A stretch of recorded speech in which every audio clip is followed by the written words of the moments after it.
হঠাৎ বিশাল সাপ বেরিয়ে আসে।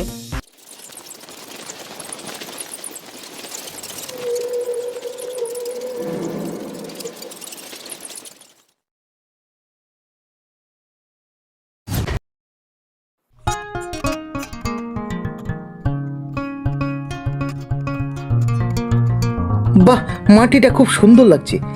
এখানে মনে হচ্ছে ধান খুব ভালো হবে, কিন্তু সারটা কোথায়? আমি খুঁজেই পাচ্ছি না। হায়, হ্যাঁ, আমার সারটা কই?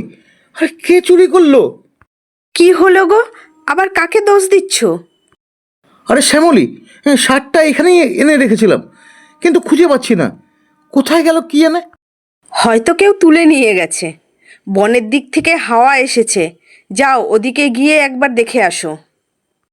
হ্যাঁ হ্যাঁ, বনের দিকে গিয়ে দেখছি। হ্যাঁ, না হলে না ধানই হবে না।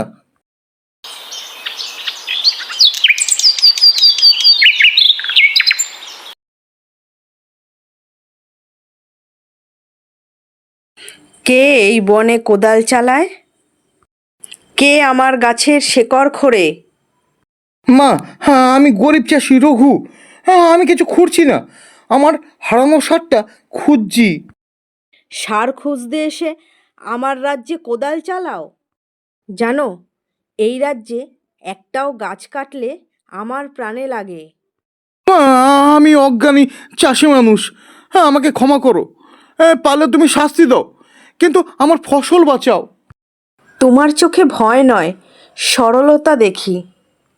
আচ্ছা, আমি তোমাকে একটা বর দেব, যদি বুদ্ধি থাকে কাজে লাগাতে পারো। বর? কেমন বর মা? তোমার ঘরে একটা কুমড়ো রেখে দিচ্ছি।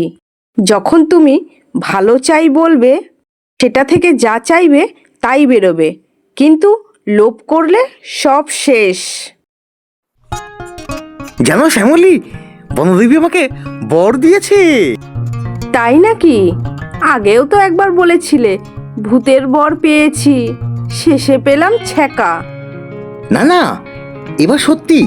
এই কুমড়োতে যা চাইবো তাই পাবো। আচ্ছা দেখি, ভালো চাই বললে কি হয়। ভালো চাই, 1 বস্তা চাল চাই। হায় ভগবান, সত্যিই কাজ করেছে। এবার আমি রাজা হয়ে যাব। সাবধান রঘু, বনদেবী বলেছেন লোভ করলেই সর্বনাশ হবে।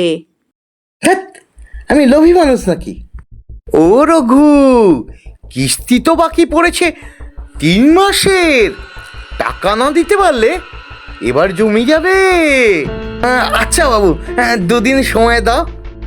রঘু, ওই কুমড়োটা দিয়ে কিছু সাহায্য নেও না। ভালো চাই, 100টা স্বর্ণমুদ্রা চাই। আরে রঘু, কোথা থেকে এলো এই স্বর্ণমুদ্রা? তুই কি জাদু জানিস?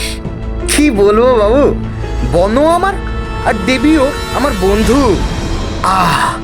এই কুমড়োটা যদি আমার হতো তাহলে আমি কোটিপতি হতাম। এটা রাতে চুরি করে নিয়ে যেতে হবে।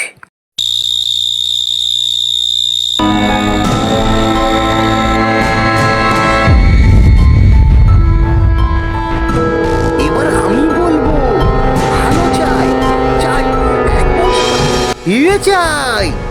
কুমড়ো থেকে হঠাৎ বিশাল সাপ বেরিয়ে আসে। মাগো, বনদেবী আমাকে বাঁচাও। লোভ করলে ফল মেলে না। হরিদাস, রঘুর কুমড়ো ফিরিয়ে দাও, নইলে তোমার দোকান ভস্ম হবে। রঘু ঘুম থেকে উঠে দেখে কুমড়ো জায়গায় আছে, পাশে একটা নোট লেখা, সততাই শ্রেষ্ঠ। দেখো রঘু, বনদেবী তোমাকে শিক্ষা দিলেন, সবসময় সৎ থেকো। ঠিক বলেছ, এবার কুমড়োটা আমি কারো উপকারে লাগাবো।